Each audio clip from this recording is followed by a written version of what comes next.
Giving it a second thought. Liquid that's barely above freezing seeps into the strips of carpet taped to my legs and fills my shoes. Within seconds, my skin is covered in goosebumps.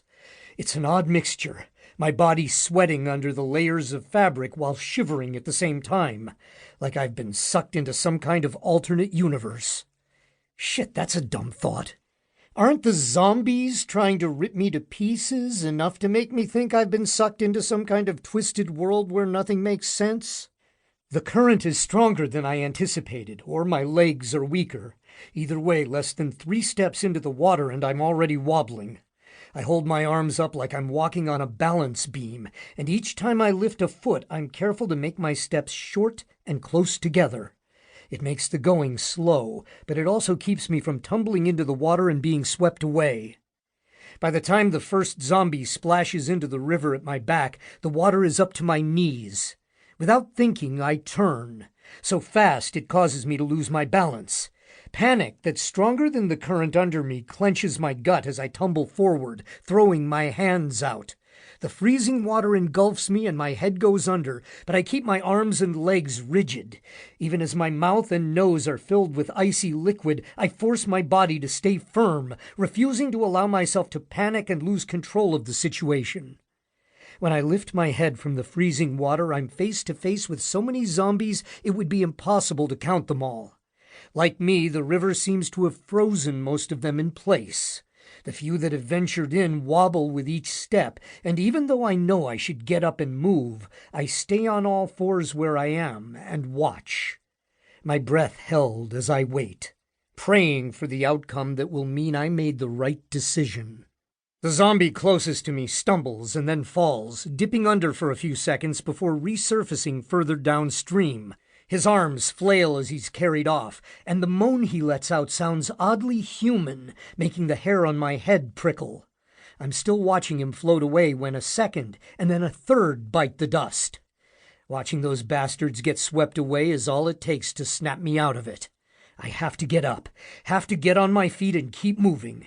Once I'm on the other side, I should be home free. Staying on all fours, I turn until my back is once again on the advancing dead. Then I move forward, keeping my head up and my eyes on the shore in front of me. I'm halfway across when the water gets too deep, and I'm forced to push myself up. It takes a lot of effort, and when I make it back to my feet, it feels like I weigh 100 pounds more than I did before I stepped into the river. Every step takes an insane amount of effort, but every inch is a victory I've won over the zombies. You can make it. You're almost there. By the time I'm able to reach out and touch the shore, my legs are almost numb, but it isn't until I'm lying on my back in the grass and overcome with tremors I realize why. I'm freezing, and my teeth are chattering together hard enough that I wouldn't be surprised if they shattered. I stay where I am, shivering and gasping, staring up at the dark sky. It's so clear every star is visible, and the big bright moon seems like I could almost reach out and touch it. The world around me is silent, other than my pounding heart and the rush of the river at my feet. When the thumping in my ears has subsided, I finally remember the zombies. I push myself up and blink, but even then it takes me a few seconds to register what I'm seeing. The bank on the other side of the water is empty, and so is the river in front of me. Where they all went, I don't have a damn clue, but I know I got lucky. There wasn't a part of me that thought I would make it out of this alive when I volunteered to lead that horde away, but it seems like someone is looking out for me. Not that I'm out of the woods yet. With the way the water has soaked into this carpet, not to mention how cold it is, I'm liable to die of pneumonia if I don't get dry fast. I pull out my knife and get to work on the tape that's wrapped around my head. There's a shit ton of it, though, and the more I cut, the more I risk slicing off a piece of my skull.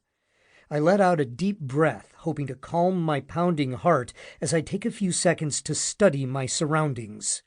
Other than the river and the chattering of my teeth, everything is as silent as a graveyard. So quiet, in fact, that it's kind of creepy, like I'm the only living person in the whole damn world. The extra padding covering my ears isn't going to help me hear if something does decide.